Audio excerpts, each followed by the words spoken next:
Hello and welcome to Menu Monday.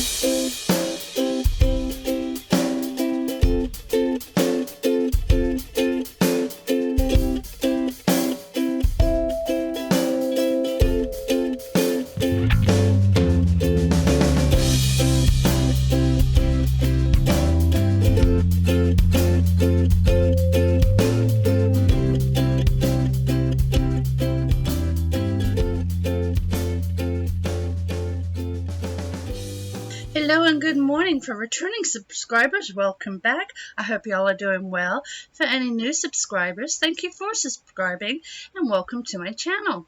If this is the first video of mine you're watching, I hope you enjoy it and the recipes shared today.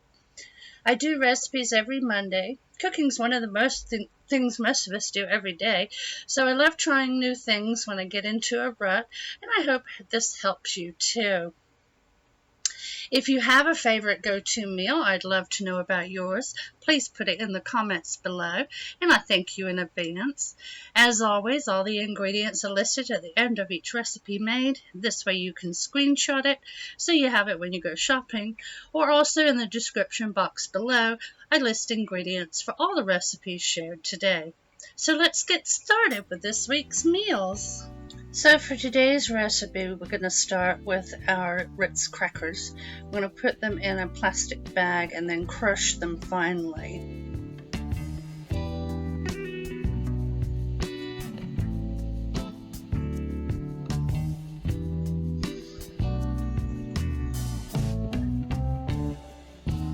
I'll just use a rolling pin, but whatever your method is would be fine.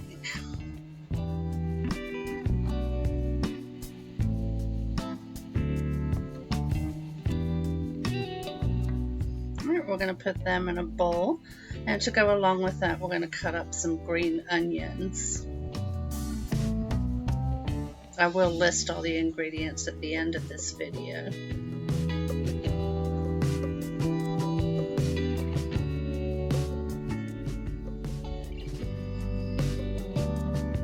I'm going to add in some cheese. I used about a cup.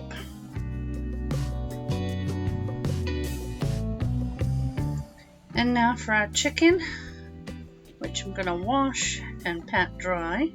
And get out some mayonnaise. And we're preheating the oven here to 350.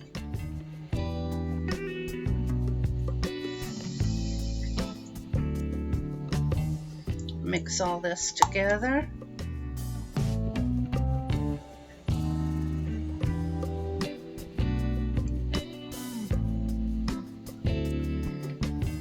Get our pan lined for easier cleanup. We'll spray that with some olive oil.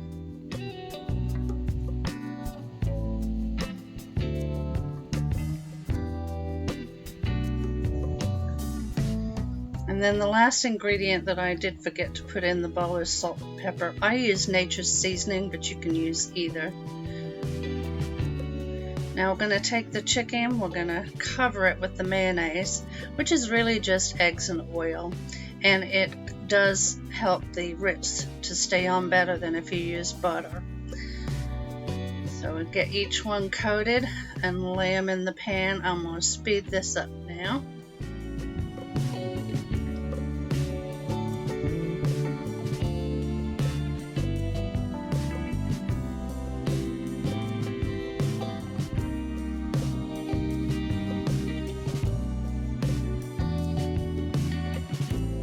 Now these will cook for about 30-35 minutes in the oven.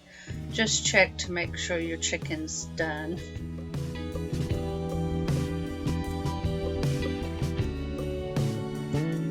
I just add the rest of, or not all the rest, not the remainder, but most of the topping left just sprinkled on top. And then we serve that. On the side I did boxed macaroni cheese and some frozen vegetables, which I put in the microwave. Dinner was done and delicious.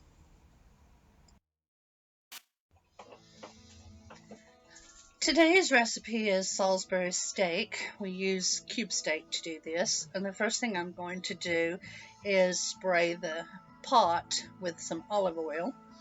we're adding 2 cans of cream of mushroom soup, 2 cans of French onion soup, and then 2 packets of au jus seasoning, along with 1 cup of water. Now this is going to go into the slow cooker. Alright, we're going to mix this up.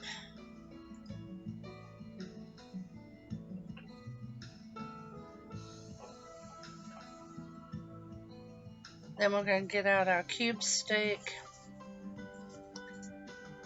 and just get that all immersed in the gravy.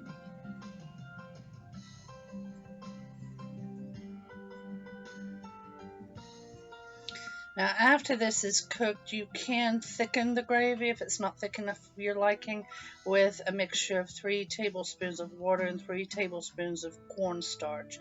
Just mix that in after you've got out the Salisbury steaks. Now this is going to cook on low for 8 hours, and I use the Emeril Lagasse 360. Save space. No more slow cooker. I served this with mashed potatoes and a side of veg, which was tomatoes, corn, and okra. And here are the ingredients if you'd like to try this recipe. Today we're going to do beef sliders in the slow cooker. First thing we do is spray the casserole dish with olive oil and then get our chuck roast in here. We're going to season it with some Cavendars Seasoning, a little Nature's Seasoning, and some seasoned meat tenderizer. And do that on both sides.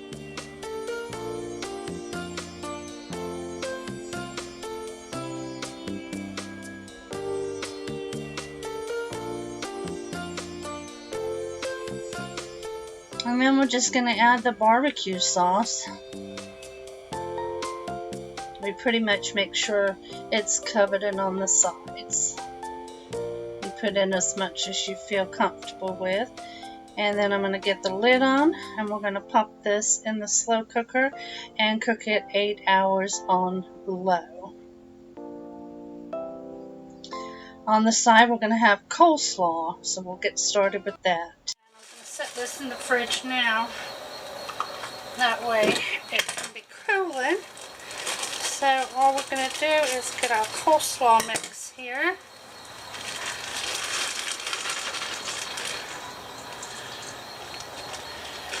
And then a 1/4 cup of sugar.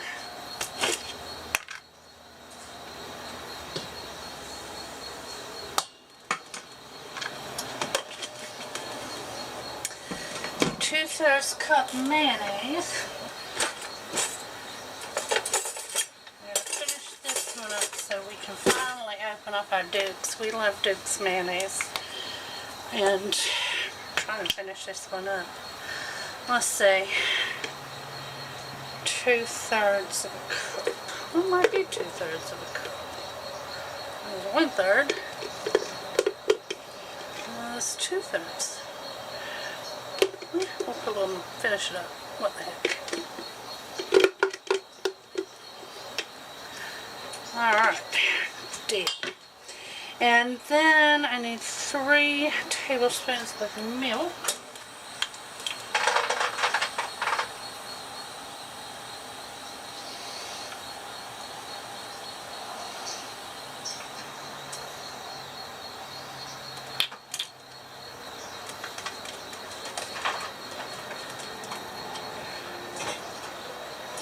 One trick to a tiny kitchen is putting everything away and not leaving it out on the counter. Like putting the milk away when you're done, the vinegar, so forth. I try to do that. Just, it's so much easier than having it all pile up. Alright, I need 2 of vinegar. And then just a little bit of pepper. This way.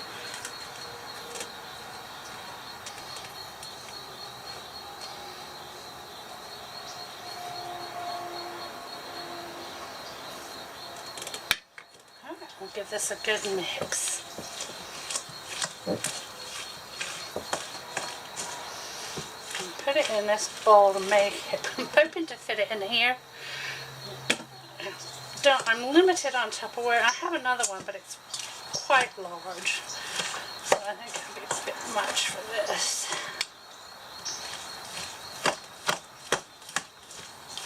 So I may just break it down into 2 containers. It'll be easier than putting it in that great big one. Taking up that much space in the fridge.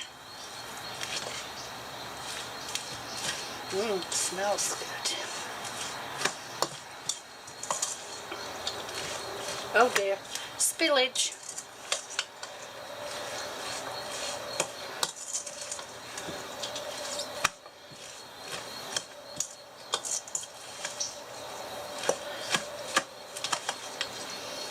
Alright, let's fill this one first. See what happens.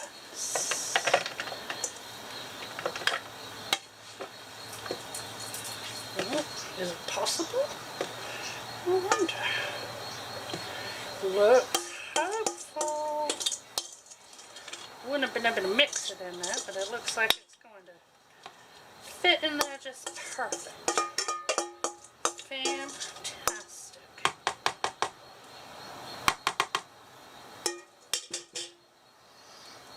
Lid. Alright, so this is going to go in the refrigerator till we're ready to eat.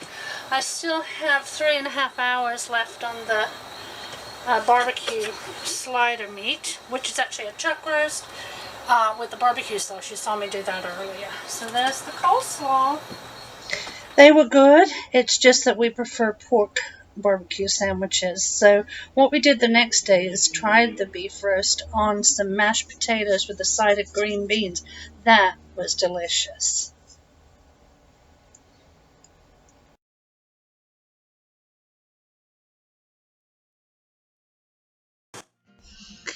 Today we're going to make some buffalo chicken wraps, and the first thing we used was the frozen popcorn chicken. You can pick this up anywhere. It doesn't have to be this particular brand.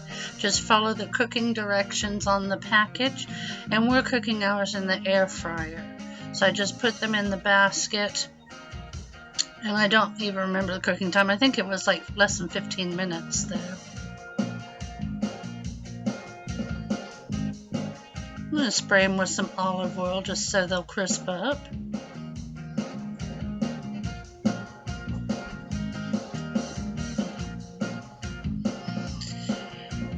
And once they're ready, I get them out. We're going to put them in a bowl and then put some wing sauce on them. Now I got a mild version. If you like things more spicy, you can certainly change up the style of wing sauce you use. Just pour that all over and get it all over all the nuggets. Next, I just heated up some flour tortillas.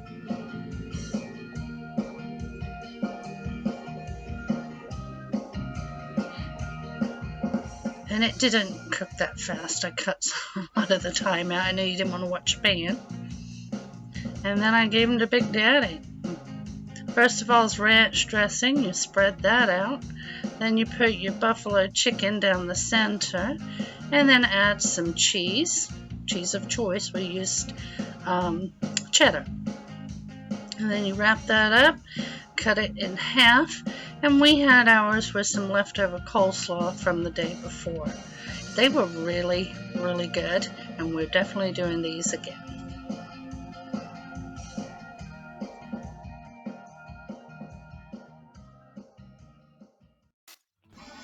Today we made goulash. It called for onion powder, but when I saw onion, I just started slicing. So we had a regular onion in ours this time, and then it also calls for garlic powder, which you'll see me add later. We're going to get this cooking, and then in the Instant Pot, I'm going to boil the macaroni noodles.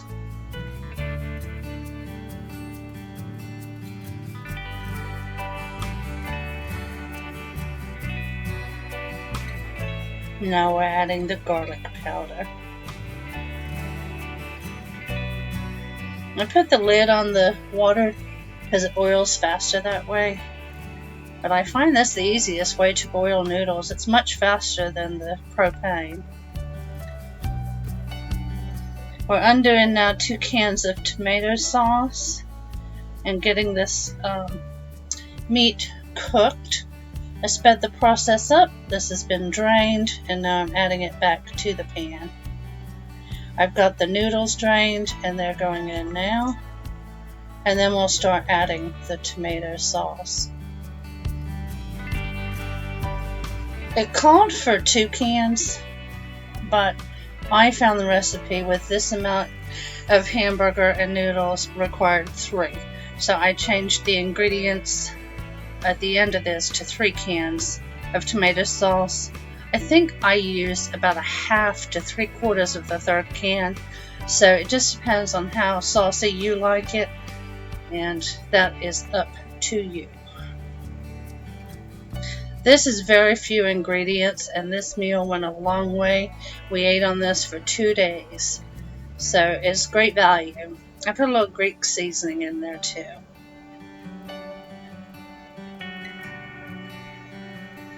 We had this with some butter bread and put a little cheddar cheese on top.